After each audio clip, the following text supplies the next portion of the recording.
Are you ready? Ready to bring a revolution to your relationships? Ready for the experiences on your dating adventure to evolve? Ready for more passion, intimacy, connection, and love in your relationship? Ready to heal past relationship wounds? You're in the right place. I'm Alan, the Love Engineer, and this is the Relationship Revolutions podcast. In this series, you'll get guidance and tips from me, interviews from other relationship experts, insights from couples who already have a great relationship, and other mind-opening conversations. You're most welcome. So first two questions. How are you and where are you? Thank you for having me, Alan. It's great to be here. So I am good, thank you very much. And the sun is coming out, hence the glasses. I was just saying to Alan, I've got to react to like glasses on, so apologies to people that may be watching this. Lovely. It's a lovely area of the country I'm in up the there. Lake District. Well, I lied. I'm just outside the Although Lake I've District. heard people I'm in a town go up called there and say, Penrith in my office, so that's it where I am rains at all the the moment. time. Well, firstly, it's England. Secondly, where do you think the lakes come from? Yeah, I'm very lucky. That's it. Thank you. When I said Absolutely. it wouldn't be known as the Lake District, Would you like get a little bit of rain share with now the and again, listeners will a it be little known bit as, I about don't know, your the background big whole and district? how you I don't came know, to or be I don't know where or- you are today, and Yeah. also what it is that you actually do? Okay, so my passing to where I am today. I have a partner. We've been together for 20 odd years. So a little bit now. And when our kids were little, he began with panic attacks in the middle of the night. So they were both under 3 at the time. We've got 2 boys. They are now 16 and 17. So obviously a couple are older now. But yeah, back then, anxiety and panic came completely out of nowhere. And previous to that, I was a radiographer within the NHS and stuff. I'd taken a 5-day career break, which actually didn't end up being a 5-day career break because they got in touch with me in about 3 years and they kind of said, if you don't come back now, and you kind of lost your job. The officer said you give much nicer ways than that, obviously. But at the time, with having 2 small children, Gary was working full-time in his business as a builder. I'd taken some time off and Gary was like, actually, you just continues to look after the kids until they get to a point where they are at school and then we can re-look at things. So as I said, at this time, they were both under 3. And as I said, Gary began with panic attacks in the middle of the night. So fast forward, sort of the kids going off to school, Gary had gone to see a hypnotherapist to get rid of his panic attacks, which worked wonderfully well. And that was sort of the first opening up to that sort of area, that sort of thing. And then they eventually obviously went on to school and I'm now twiddling my thumbs doing nothing. That's personal, I like to keep busy, I like to do something. But like most moms, I wanted to do something with the kids. I wanted to still be able to go along to, the sports days, the fairs, all that kind of a thing. So to set up my own business would be an ideal situation. And looking back, it was more of what I would call a hobby business back then, just something to do between the kids to make a little bit of money and to help out with some of the household bills. So yeah, fast forward to where I am now. I actually began my work career as a hypnotherapist running house in my mum and dad's bedroom, which would have been my sister's bedroom sort of growing up. That's where I started. I then moved into an office space previous to this one, but now I'm in this office space, which means I get a very good internet connection. And is it 3 years? 3 years or so I've been here now. So that has sort of opened things up a heck of a lot for me. So yes, I still work with anxiety, panic, I work with fears and phobias as well. But I've niched down a little bit more recently to helping small business owners be a bit more visible in what they do. So I was yes, actually I still talking do about it all with the my other bits coach and about bobs, but from a 45 marketing, minutes from ago. sort of a niche point of view, which everybody says you've got to niche down, sort of a thing. I'm sure, Alan, you'll have heard all of that. Yeah, and it's always an easy thing to kind of do, but yeah, so I help people to be more visible by removing the anxiety around, getting in front of the camera. And it might even be doing podcasts like this. Some business owners probably find it very helpful, but go, oh no, I can't do that. I'm going to talk about me for however long it might be. So yeah, that's kind of where I've niched down to. But I love Yeah. the philosophy. I love the brain.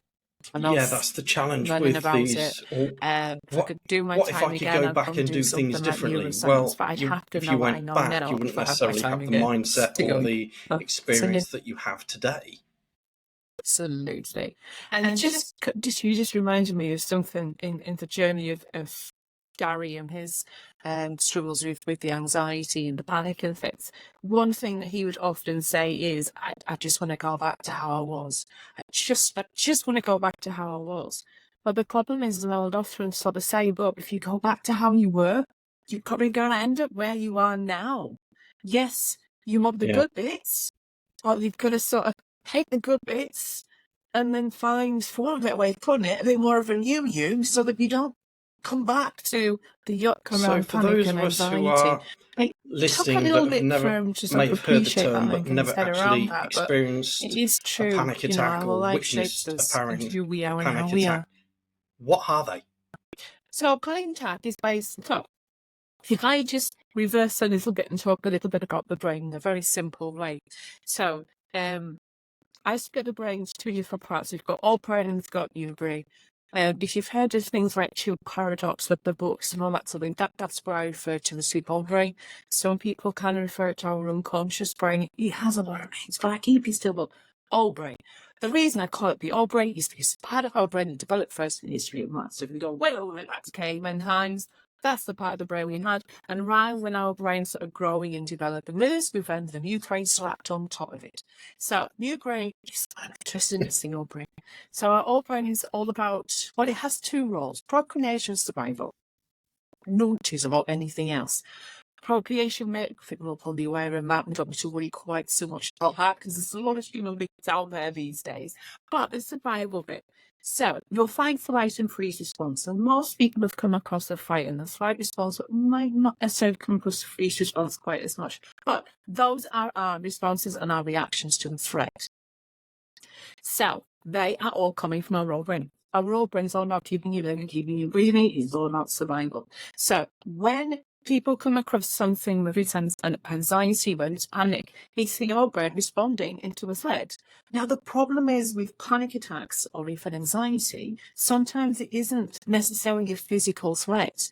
It could be something one of our senses has picked up on and sort of deems that to be a threat and then goes, run for the hills, get me out of here, I don't want to be in this situation. So what the brain is telling the body to do is either A, run for the hills, get out of there, or B, stand up and fight. So depending on what's happening in that moment, depends on which reaction, which response. And 9 times out of 10, it's that run for the hills, get me out of here, I don't want to be in this situation. So let's say, for example, someone has something like social anxiety, something like that, and they don't like to go shopping. Let's say Morrison's petrifies them. I don't like Morrison. It makes them panic. Well, really, the old brain is seeing that as a threat to your survival. So will respond and do anything and everything it can to stop you from going into Morrison's. But on that new logical day-to-day thinking level, knows that Morrison's is absolutely fine and absolutely okay. It's not full of big brown bears that are going to gobble you up or anything like that. But that's the reaction, that's the response that's kind of going on. And an interesting thing about our old brain is the fact that it has no level of logic. So it doesn't have that logical ability to go, well, for goodness sake, you're just going shopping. You'll be absolutely fine. It just goes, oh, Morrison's, oh, don't like it. Run for the hills, get me out of here. And it's learned that response from something somewhere, as terrible as that sounds. And it varies to people have experienced and what's around for people where that response has been learned. So yeah, panic or an anxiety attack is your brain responding to a threat, but 9 times out of 10, there isn't a physical threat as such there and present. So in that moment, when the adrenaline, cortisol, and all that kind of thing is surging through your body and wanting you to run for the hills to get out of it, you're not using it because you're not running away. So very quiet stays in your system and you feel it more. And the tight chest or the yucky tummy or whatever it kind of might be, whatever symptoms people are experiencing around it, they continue because the adrenaline and the cortisol and all those hormones are not I would actually think so. physically kind of being used up in I that hormone. dated a So it lady has, who it has demand a bit longer. had And it's necessarily anxiety, needed. panic attacks Oh, a that few makes years sense. I ago, hope we've all and understood that. apparently it'd all been going back to a birthday party she had at McDonald's. Why it came about, she didn't know, but she just, I don't want to go. And of course, parents being what parents were back in those days, we pay for it, you're going. Despite having to drive around the town like 3 times just to be able to get it out of the car into the restaurant. And then, I don't know how many years later it was, where we were looking at going down to the south coast for a weekend. And I said, well, look, I'll drive, no problem. And taking her 3 kids with us, so full carload. We got, how far did we get? 10 miles down the road? And she's like, take me home now. I thought, what the fuck's going on here?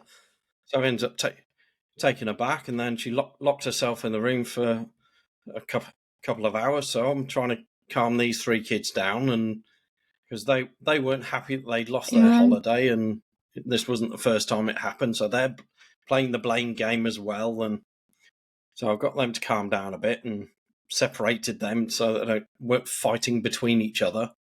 And then went and spoke to her. I says, look, I said, the kids are fine. Calm down a bit. Let's go to the park so that at least they get something. And you can drive. So went to the park, and things calmed down a little bit. But it's like, we're not taught how to deal with this stuff. No. And the really hard thing is with anxiety and panic, that a response actually occurs in that old brain of ours earlier than we're consciously aware of. So that response, that panic, that get me out of here, kind of effect, the neural pathways in the brain that are screaming, take me home, have actually begun about half a second, give or take, earlier than we're consciously aware of. And that makes it very, very difficult for someone to, as that saying goes, just calm down. You're fine. Everything's okay. There's nothing to be scared about. Yeah. Well, A, they have no idea what they're being scared about sometimes in that first place. So, who do you think about that? But as I said, if they could calm down, then they would have already done it by now. They wouldn't have got points, sort of thing. So the neural pathways that scream, run for the hills, get me out of here. As I said, they're well and truly underway. Once anything's sent off, they just keep going where they're going. They just keep going in the direction that they're going. They don't, again, there's not that logical ability as that old brain to go, look, we're going on holiday. It's going to be a great time. It's going to be lovely. It just goes, I don't feel comfortable here. There's something not right. It works a lot with our senses. And if one of our senses I've heard a couple of stories on other then as far as podcasts the old brain's concerned, relating to senses and things that they can trigger. One of which was a guy who got triggered by the smell of coffee. No idea why. And then ends up getting some hypnotherapy or something.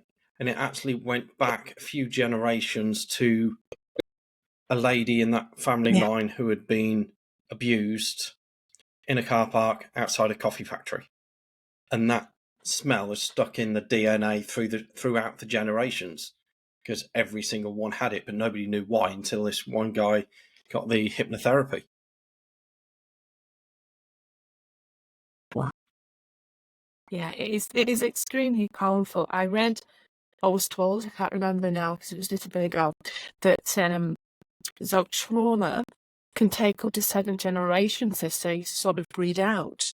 And if you think about, I often think about it in like a war setting, that stress that generation there experienced isn't just in those 5-10 years or whatever it might be. So if you've got one generation that experiences World War I, and down the next generation experiences World War II. Doesn't make you think a little bit more about the next generation experiences the lack and whatever else that followed that. And the generation after appears to be riddled with anxiety. Yeah. Yeah. This is the thing, that is the accumulation, I suppose you could argue, that side of things. And that's one thing I've noticed with anxiety. It can be a bit of an accumulation effect. And let's just keep it really simple here. Just look at fear of spiders. You probably born with two fears: a fear of loud noises and a fear of falling. They're the only two fears we're born with. So if someone has a fear of spiders, it's been learned somewhere along the timeline of their life so far. So you often say, let's say that they're in a tree, whether they've had a yucky experience around spiders, or it might just be mum or dad screaming holy hell in the kitchen. It's a bloody spider, getting out of it, As a small child, you're quite quickly going to go, slightly quite right about spiders. And we can argue then that they're then going what I refer to as the bad file. Anything that goes into the bad file is seen as a threat to your survival. So, as I said, we've learned this fear for whatever reason when we were little. And it might not be too big and bold and lucky then, but let's say, for example, a couple of years later, we put our foot in a shoe or something, and you feel something mean, but what's the spider there? It's to me, we've got that horrible feeling that's inside us, kind of thing.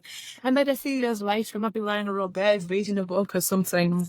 I did my older ones, I might collect it on the phone. And suddenly the spider runs across the bottom of the bed, But, on every time that fear can get bigger, can get older, kind of inside of people. So once upon a time, it might have just been a fear of spiders, but now we've escalated to a fear of teeny tiny money spiders. How do you understand them, sort of a thing? And again, on a logical level, really? Yeah. Why? We don't have venomous spiders here in the UK, so why am I so petrified of the darn things?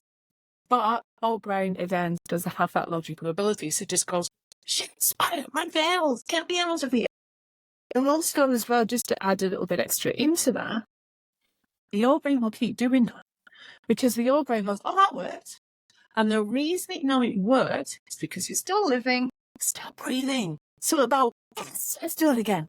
It doesn't go, that was a bit over the top, It just goes, yeah, right, do it again. So hence, just going back to the Morrison scenario situation, this is why, going back time and time again, isn't always kind of the way to get over it. It can be the some exposure therapy spider thing happening. For some, it can actually everyone build else in on the it and house build appears on to. it rather than it can be in a way to sort of overcome it. It's so snakes. Person. And I know that comes from my dad.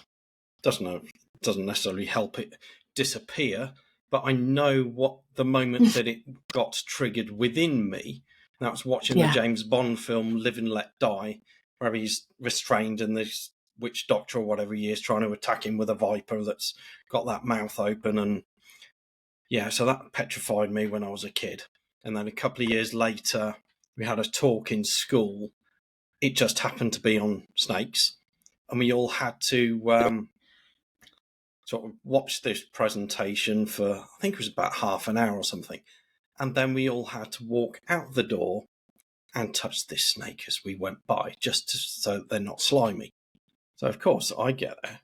My older sister's trying to speak to the teacher saying, well, like, can he go out the other door? And they're like, no, he's got to go out that way. And when I got there, it's like the head's coming towards me, and I just bolted through that door faster than Usain Bolt. Never run that fast since, so.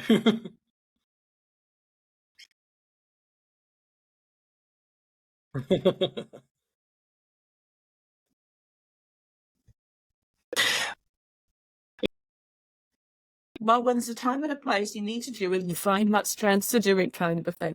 But we can argue, the anxiety, the panic, it worked exactly how your brain wanted to in that moment. Boom, you're out of there. That's what it wanted you to do. You wanted out. You didn't want anything whatsoever to do with it.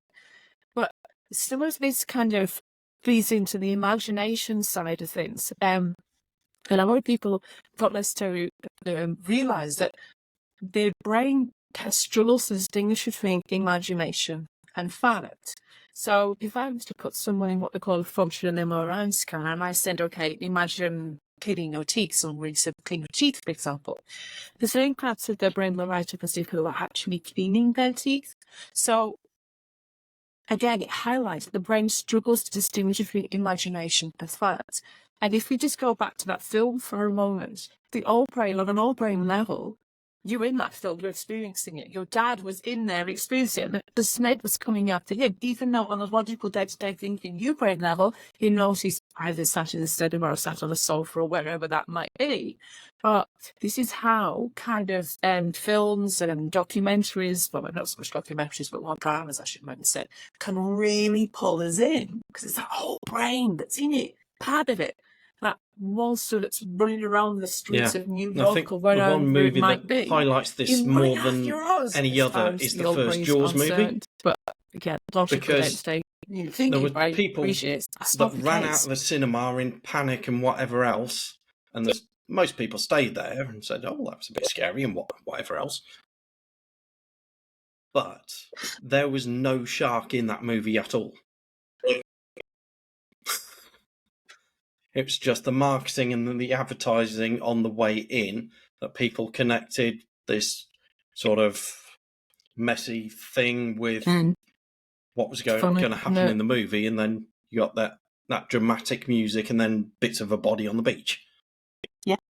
Well, coming back to what you said about the Jaws film, it's right, isn't it? It's how you can, for want of a better word, trick the brain to thinking something, and suddenly, I mean, I bet if you said to people how many sharks were in the Jaws school, people will go, well, it was just one, at least one, kind of thing. And I was like, But still come back to Jaws side.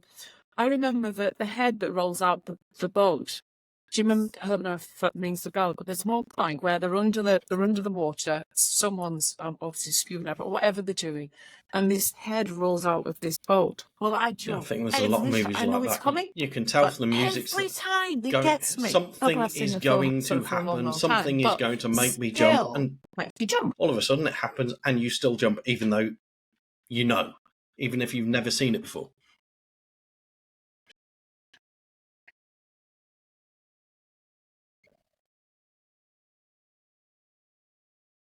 Yeah.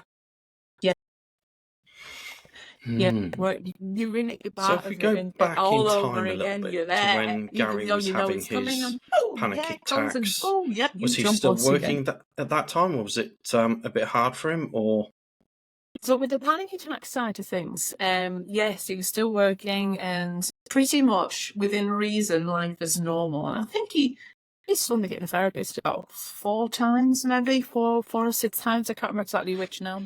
And yeah, speeds up, life back to normal. And it would have been about 18 months, 2 years later, where he began with what we look back on now as generalized anxiety disorder. At the time, we didn't know, because I don't know what we know now, kind of a thing. And that would be anxiety that should just come out of nowhere. It would just hit. Anxiety attack would just boom. And we tried to work out what was happening, what was kind of going on. But, if he goes to certain places, will it be that? If he goes to usually that, yeah.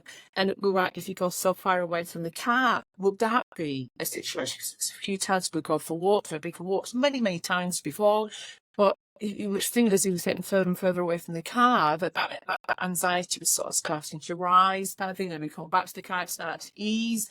And there was a lot of things we were trying with, but to be honest, to try and find one particular trigger was impossible. Hence, generalized sort of anxiety disorder, as they call it.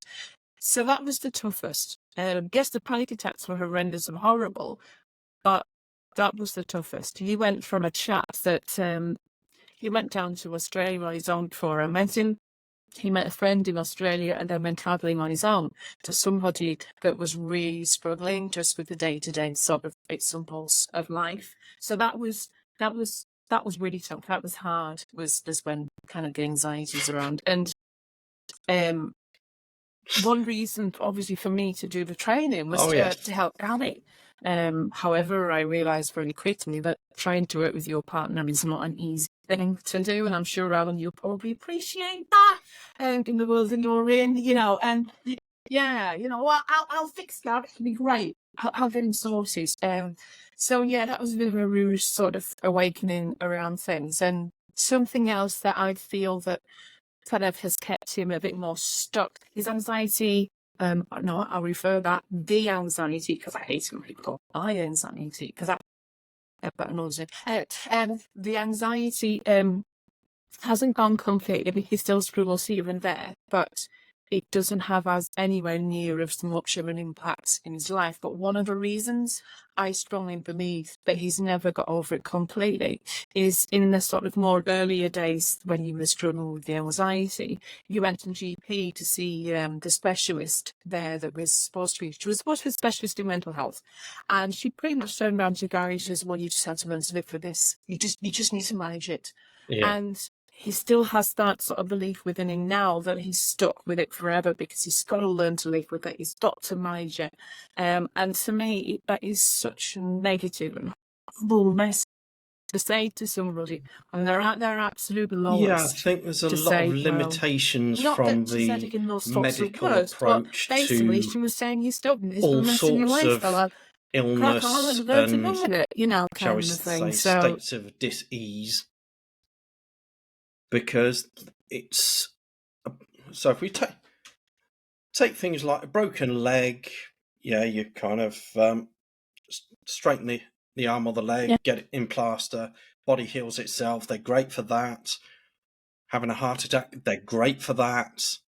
But other things, it's almost like they just want to give you a pill and get you out of the door. And that doesn't really work with the world of mental health. Although I was talking to a guy called Jeremy Roadruck yesterday, where he says, I no longer use the terms mental health and mental illness. It's just mental process. And that process within either takes you down the mental illness road or the mental health road. Change that process, change your results, change your life.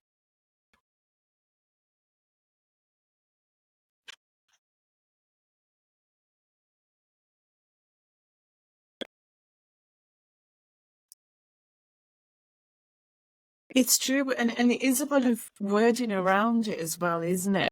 And something, sorry, off of just a slight tangent here, but health and safety. Bear with me.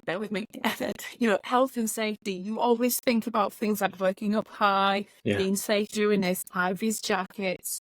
But actually, particularly, I believe in the construction world, they're trying to bring more and more mental health into the health side of it. And I thought that is just a really good way to kind of do it. So I would assume it's not necessarily just construction world. I would assume it's across the board because mental health talked about health all over the place, but very little. And health isn't just bodily about health; emotional it's mental health. and emotional it's almost health. like tarred with the same brush. So what would be the difference between the two for you? Mental health and emotional health. To me, they're kind of under the same umbrella, sort of a thing. Mental health is being mentally fit and well and surviving in the world in a good way. For me, emotional health, to me, is allowing every emotion to have its place in life. If that makes sense. For example, anger. Anger we taught at a very young age that is negative and wrong. We shouldn't be angry and we shouldn't get cross and blah, blah, blah, blah. However, if anger wasn't part of us as human beings, we wouldn't be where we are now. We'd have been wiped out.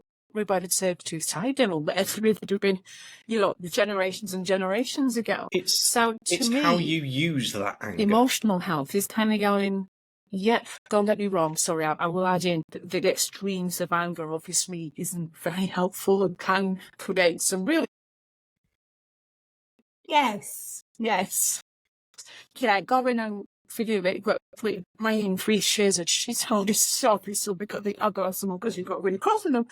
Not a good one. But again, what has led to that point? Because 9 times out of 10, it won't be that one kind of moments. There'll probably be an accumulation of yuck that's gone on behind it, and that one moment has gone boom, and they come boom kind of within it. So to me, it's allowing or being okay, depending on which way you look at this, sharing an emotion when it comes up and when it comes out. Even going back to small children, if you allow them to have a tantrum, they're angry. They're crossed about something. And it's all right to be cross and angry. And yeah, again, it's all within reason. And if you want to be able to, for them to kind of learn about their emotions and learn in some situations how to kind of react in a more positive way. But if they know that they can express their frustrations and their anger as much as they can express their joy and their happiness, then you've got an amazing emotional health that kind of goes on within that. And if Yeah. you can express the uncomfortable, Well, yucky emotions when they are starting off, and to me, it stops them from growing into something that's bigger and yucky and horrible. I often I was just going to say, you get small kids, at school, value, and I know you've got children on, but, they kind of have a really bad day at school, but they can't express that at school. So they come home and go, boom, and you go, oh my goodness me, what's happening here? And it's not the fact that they're trying to get the shoe off and they didn't want to suddenly the shoe across the room. It's not to do with the shoe. It's the fact that that kid at school was tormenting them and they couldn't go and play on the climbing frame because it wasn't better, but they really no, wanted to. although It's that things are issue at slightly school. They're not changing. allowed to sort of go, actually, I'm Well, really, my other half's really, a really bad. teacher in So I high want school, to do this. You're not and allowed to express it. the way the kids express themselves these days, she's had students to turn around and tell her to F off and all sorts of stuff, which is probably a little bit too expressive for the situation. But there's no discipline allowed or anything apart from, well, can you go and sit outside for 5 minutes? Or at the end of the day, you've got to wait half an hour or whatever it is. They don't care. Oh, definitely. No, and I kind of feel there's a lack of respect that, do you know what I mean, that kind of goes through. And obviously as well, we've got the parents' parts playing and kind of, knocking on the school door and going, what have you done to my son or daughter? Why have you treated them like this? Rather than going, Mama, tell me what's happening, tell me what's going on. Let's see why this. And don't get me wrong, there's always going to be those kids that are not necessarily the best and well behaved. But again, kind of see what's actually going on behind the scenes. It is Sometimes indeed. there's a reason kind of behind it. What's but it depends been again like on for you resources. Not everybody has the resources to be able to deal with it, do they? journey Which is and quite sad, growth really. and healing and everything? Because when you get married, you have those vows of in sickness and in health and everything else. But you kind of think that, okay, when we're sort of 70 or 80 and our bodies are falling to bits, you don't expect things to happen when you've got two kids in nappies and whatever else and life to deal with. It's a tough thing. It is tough. And living with someone that's struggling, whether that's, to be honest as well, it's not necessarily, I guess, just a mental health kind of issue going on. If you've got someone with a physical issue going on, I'm thinking of something like fibromyalgia, for example. It's tough to live with. But I often say to people, it's not the person that you don't like. It's whatever it is that they're struggling with that you don't like. And I think if you kind of are able to go, right, okay, yeah, I hate anxiety. It's all right to say that. I hate fibromyalgia, for example. It's all right to say that. It's all right to feel that. If that sort of made sense, because it's not the person. It's what's kind of going on for them. But yeah, it can be really kind of tough. It can feel a little bit like walking on eggshells at times because it's like, well, I say, what do I do? Is it a good day? Is it a bad day? How's things going to pan out? What's things going to be like? And, especially particularly like this one, it can be, oh, do I need to shoo the kids away? Are they double lines, are they going to press the buttons that are not going to be sort of helpful for him? Are they going to sort of prolong those anxiety sort of symptoms? So it isn't the most easy position to kind of be in, is it, on someone that's struggling. And that's one reason why I'm working with a friend and we're hoping to go, yeah, hoping we will. Be comfortable. We will create a space that helps people that live with those that struggle. And we're kind of going to target it towards parents that are living with probably some 14 to sort of 24, 25-year-olds that are struggling. Within that, you've got things like school refusal, as well as sometimes the older ones not being able to go to work. And from a parental point of view, it's a really tough sort of position to sort of be in as well. Kind of, I know that our eldest struggles a bit with anxiety here and there. But I remember talking him through the bus journey going to college, because normally took the train, because the train's 10, 15 minutes max. Well, the bus is like 40 minutes. And he wasn't feeling too good that day anyway. He'd had a bit of a cold. And so I was feeling a bit sort of catary and congested, or whatever you want to call it. And he messaged me saying, I'm feeling sick. I want to get off. And so I rang him, and I just rang him, and I talked about the most mundane things possible. Because when someone's struggling, you don't want to necessarily talk about things that are too taxing, whatever the word is for him. You want to keep it really simple, because when the old brain, as I keep referring to, kicks off and does its uncomfortable yuck, it kind of dislodges that logical day-to-day thinking brain, as I call it. So trying to access information isn't always a very easy thing to do. So I know he loves cars, so I'm telling him, so what cars have you been looking at? What is it that you would like? What is your favourite car to make? Things that he can access really easily, and talk to him through it. And I think there's about 20 minutes of the journey I talked to him for, and then he's not far off college. And I was like, how are you now? He says, not too bad. I says, where are you at? How long? He says, not far off now. And he was in Carlisle, which is just away from us, and which is where the college was. And because I knew he was in Carlisle now, I knew that any stop he could get off and just walk the rest of the way to college if he kind of wanted to or needed to. But he got through it and he was fine. And I think some of it, when it comes to people that are struggling, you don't always have to do anything, big or bold. It's just being there. Whether that's on the end of a phone, whether that's sat next to someone on the sofa in the living room, or whatever it would be. Yeah, when I've had people on the phone that are in having situations like that, whether it's anxiety, whether it's depression, whether they're taking their own lives. As long as I can get them on the phone, first question is, well, okay, first thing, just take a couple of minutes and breathe with me, and just slow that breathing down.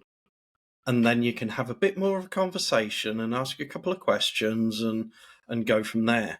I think when that alarm state, the fire alarm's going off here, there, and everywhere, there may not actually be a fire, but that alarm's still going off. Yeah. You don't know why, but unless you silence that alarm and then sort of take a look around, then you can move forward from it. Yeah. And just to add into that, Alan, yes, absolutely, slowing and steady breathing down is brilliant.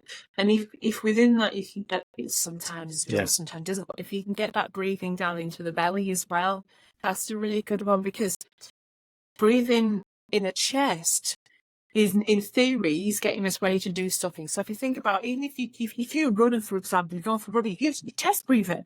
Or even if you just go for a nice walk, chest breathing, because you need that oxygen to around your body.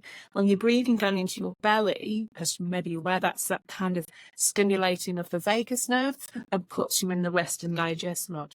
And it isn't always possible for people to do straight away, but if you can just want to be aware of it and remind them, okay, now you've itself down into your belly, get that breathing right down into your belly, helps calm. And rest and digest is obviously the opposite to fight, flight, and freeze kind of mode. So it is. There's sometimes, again, it can be the most simple thing.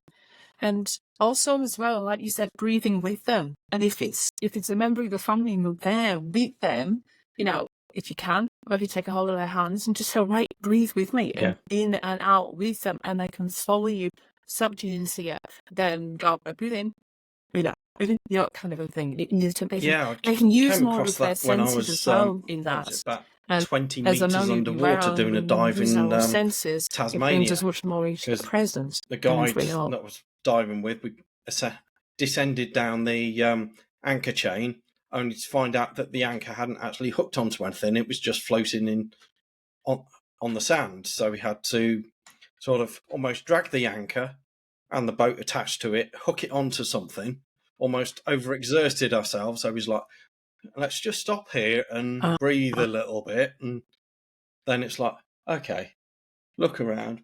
Yeah, we'll carry on now. We won't go back up. Yeah, we've got to remember to pause, haven't we, man? You know, whatever's happening, whatever's going, if you're, let's say, for now, we were holidaying, you come across a new view, you pause for a moment and enjoy it. And I think if we can do little pauses within life, it can be really helpful just to take a moment to just, whether that's, Yes, I when don't I was know, going a through minute, the whether that's divorce, I 5 remember minutes, talking to whatever. It my really doesn't have to be for long, coach, but and just that moment to she was saying, pause "Well, why don't you to take let a breather?" everything just And I'm like, settle "I in for a can't." moment She says, and then "Of to course you kind can." of, I said, "Well, yeah, look, move forward. just remember what Winston Churchill says, that when you're running through the fires of hell, keep going."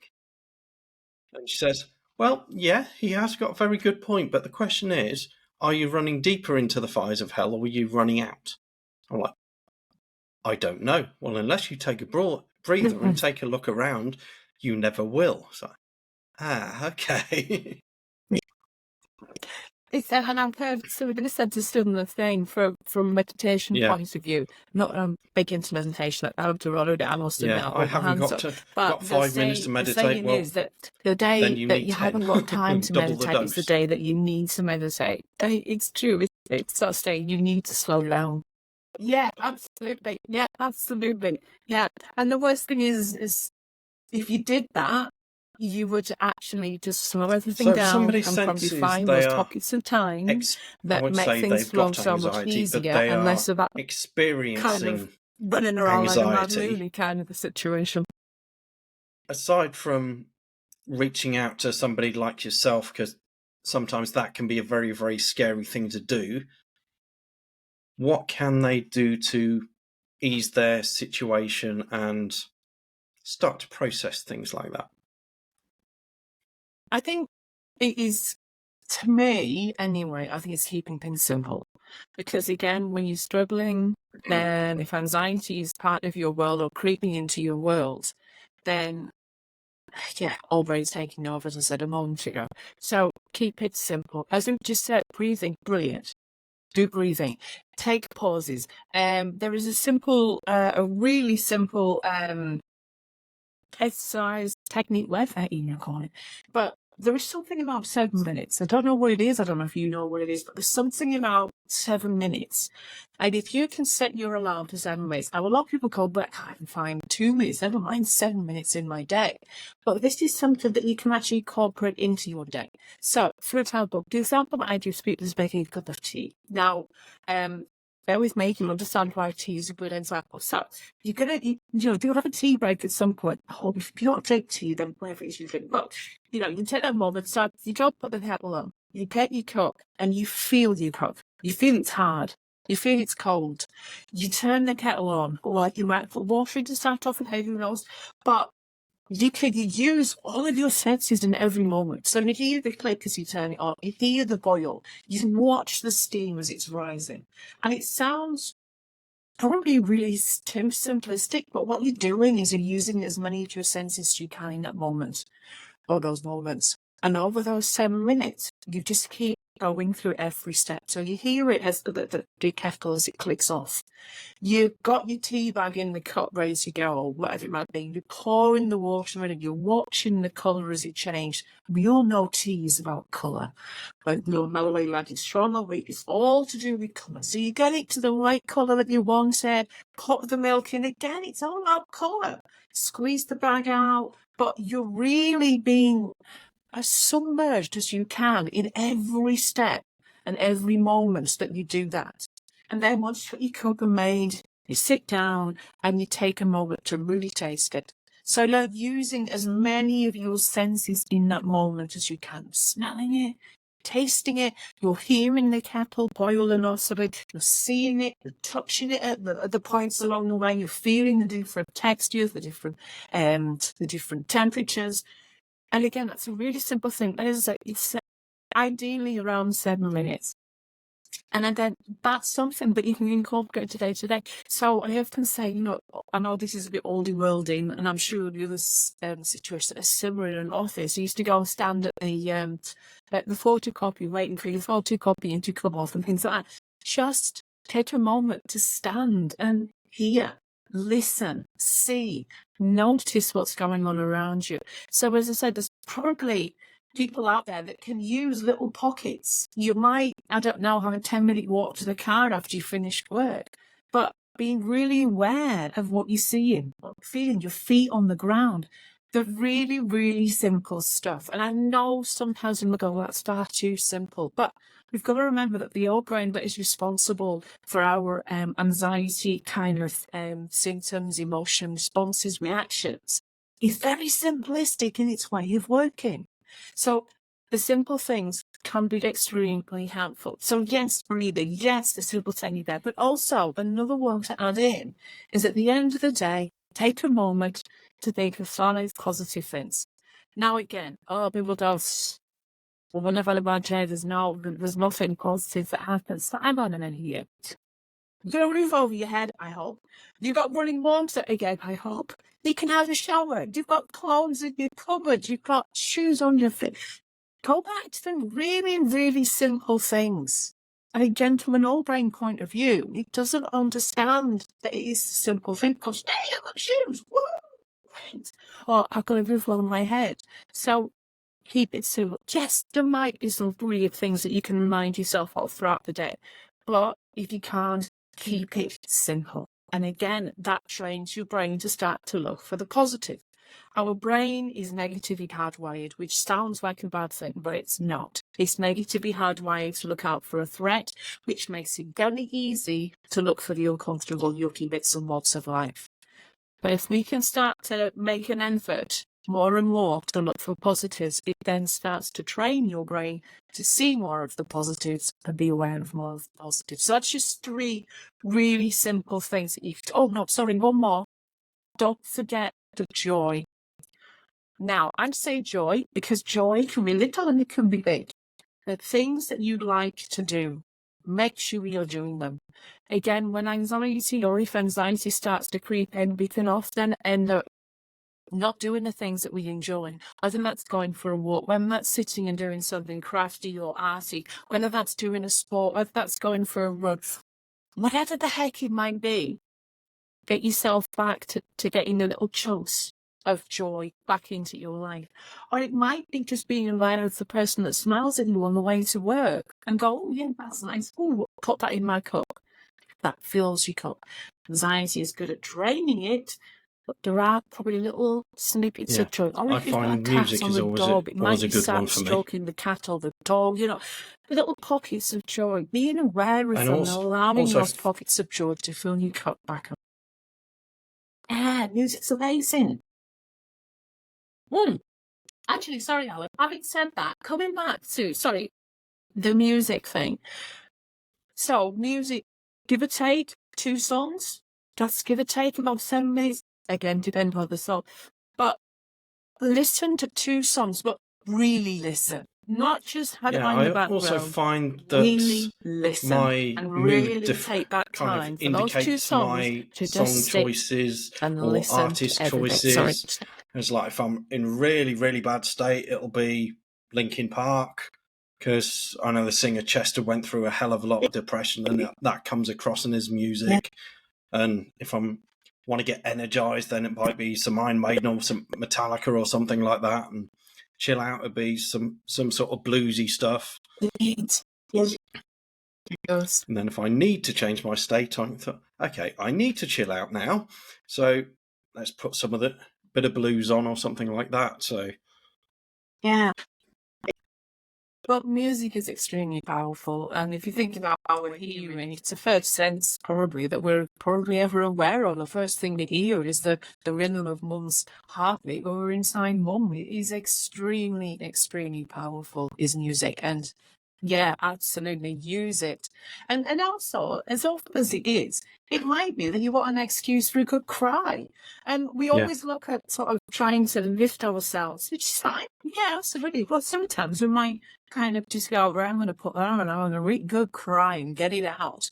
Yeah, it's just as therapeutic. I did advise a lady a little bit ago to go watch a sad film because she was really struggling to let her emotions out.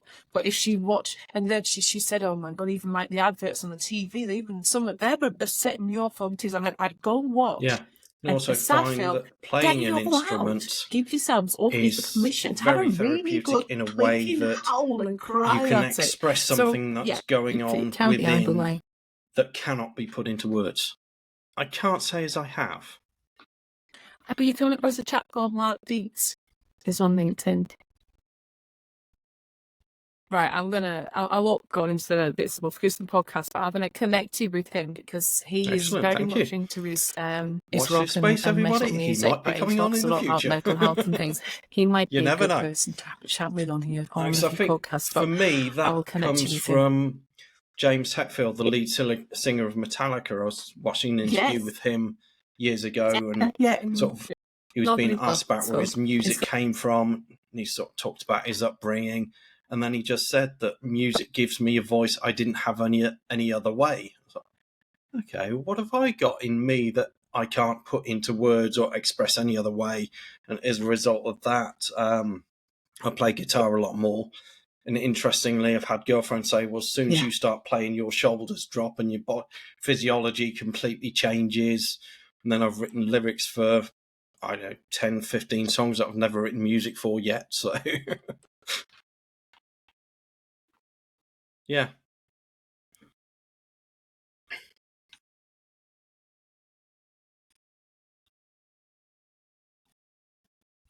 But again, that's that therapeutic process of doing things, isn't it? You know, and there's so many artists, and I don't necessarily mean necessarily singers, just one of the people that write for artists as well, that find it extremely therapeutic. And you always hear the stories sometimes around music as well, don't you? As like how it came Simon about, and where it song, came from, whether it was a positive experience that they're singing about, or the even first a line negative is "Hello, darkness, my old friend."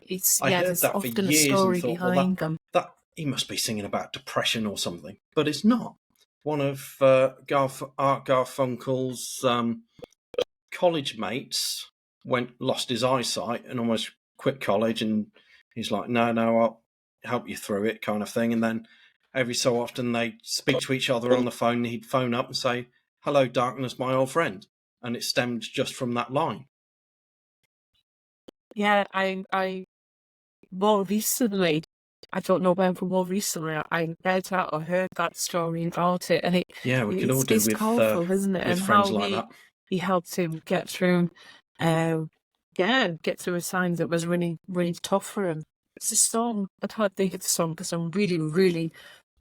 I am one of those people that I can sing a load of songs and someone will go to me, so what was that called? I have no idea who sings it. I have no idea. I love the tune. I know the tune. I can sing every word of that song. I don't know what it's about. But there is a song, and I can't think exactly how it's put, but it's something about not silence is golden. Oh God, I can't think of the news anyway. Never mind, sorry, I'm off on a tangent. But it's all to do with kind of that silence, isn't it? And little comfortableness around Most definitely, silence. What it is now. Let's play the quiet game. That's probably more of a parent thing, isn't it? When you've got small children. Yeah. Oh, do you remind me of a meme or whatever they call them these days, of a chap that laid down on the sofa and you've got your 3 kids to draw. Well, that's why I have 2 autistic children. I don't know. That was the kind of his yeah. Yeah. They do indeed. So what else do our listeners need to hear from you today that you haven't said already? What else? Oh God, I feel like I've said a lot already. I can't think of anything else to say. Is there anything else that you think that people might like to know? I think if you could pick up a magic telephone and speak to your teenage self and give her 3 messages of wisdom with the knowledge that you have today, what would those 3 messages be? If I know this would never really happen, but if I could tell her to go into neuroscience, study neuroscience, that would be great. I would really enjoy that. So yeah, that would be more than that, but that's allowed or doable. What I don't know, but I think it's that a lot of it is. It's that message if you'll get the past, because just looking at the past that I've had since I left school have been quite different, from what I did when I left school to then doing my radiography to then being kind of where I am now. So there's kind of, in a sense, three, possibly four distinct paths. So I think it's a case of, just keep going. Just keep going. It's something like as the old Finding Nemo, is it Dory? Just keep swimming. Just keep swimming. And I think that is part of it. And another one, because I didn't enjoy I'm school. going I'd to have say left at school life wasn't the most. I It wasn't left at horrendous. It 16, wasn't the but only best time because they for wouldn't me. let me leave And at I think 5. I would probably say it's better. That my two lives are very, very, very much like that. And it sounds quite aside, really, in some sense. But I was talking to the eldest the other day, and the younger one is a bit narky at the minute. He's got his GCSEs coming up. He's doing school he doesn't want to. He's doing revision because I'm making him. And I mean that in a positive, not in a horrible way. I'm not dragging him like kicking, singing, because that would be worse for us than absolute waste of time. So I'm doing a lot of encouraging to do these sorts of things. And he's, as I said, he's been grumpy and a bit snappy. And he snapped at the eldest, and I was like, just give him a break. He says, I know it sounds awful, but remember, you've been through this, and it's not always a nice thing to go through. I says, and look how you've changed when you went to college. I says, you went to college, I says, you changed. I says, you're doing something that you really enjoy doing. I says, you found yourself. I says, you're much more comfortable. I says, now look at you now, and you're doing your apprenticeship, and again, you're even more happy. So I said to him, just leave him be. He's going through a bit of a yucky bit. So we'll come up the other side. No, definitely find his not. feet in college. So if anyone's listening to this and would like to reach out and have a really. conversation with you, And what's the easiest way for them to find you? That school isn't for everybody. Probably social media could be the easiest place to find me. So I'm on LinkedIn. I am on Facebook, and I am also on Instagram. I hang out mostly on LinkedIn. So Excellent. if you want to really sort of make if sure you're you a catch small my business attention, owner LinkedIn or a business will be owner, the best platform pretty much to anywhere in find me on. world, But yeah, you can find me. you can in also other find places as Helen at well. Circle Networks. It is indeed. And on that note, final question that nobody gets primed for, and that is, good place to be. As this podcast is called Relationship Revolutions, if there was one thing that would bring a revolution or evolution to the world of dating and relationships, what would it be? Gosh, that is a biggie. I think from my point of view, and I suppose as well a little bit from the world that I kind of live in, it's funny I should say that I was just talking to a chap just before when we sort of jumped onto this recording. It's having a bit of a tough time with his partner. I think it's a case of coming together on 50-50 level pegging, but knowing that 50-50 doesn't stay that way. That it could go 60-40, depending on what's happening, or sometimes 80-20. Someone's having a really, really bad day, then, you might only be able to give 20%, but, the other partner within this is hopefully be able to kind of give that 80%. But again, the role reversed as well. Some days they'll have a really bad time and they're only giving such a 20%, and the other one sets up with that 80%. It does help. It's knowing that everybody comes and begins on this level sort of playing field. Nobody needs. Hopefully both want each other. Oh, it's a bit of a biggie. It does, doesn't it? But it's not that need, and nobody's higher or lower than the other kind of thing. That you set off on the first run of the ladder at the same kind of level. Thank you. And giving as it's more, been an honour and pleasure having you on, and we will see you again in the world of online and Circle Networks. That's a little bit helpful. Thank you so much for having me, Alan. It's been great. Loved it.